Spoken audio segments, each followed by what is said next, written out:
اعوذ باللہ من الشیطان الرجیم بسم اللہ الرحمن الرحیم۔ ظالم اور دشمن سے بچنے کا وظیفہ۔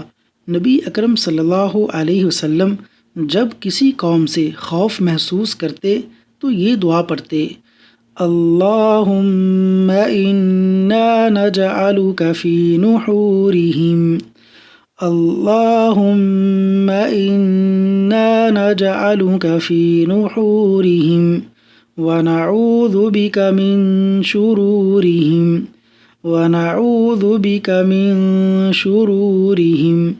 ترجمہ: اے اللہ، ان کے مقابلے میں ہم تجھے کرتے ہیں اور ان کی برائیوں سے تیری پناہ چاہتے ہیں۔ سنن ابو داود، حدیث نمبر 1537۔ اللہ تبارک و تعالی ہمیں ظالم اور دشمن کے شر سے محفوظ فرمائے، آمین۔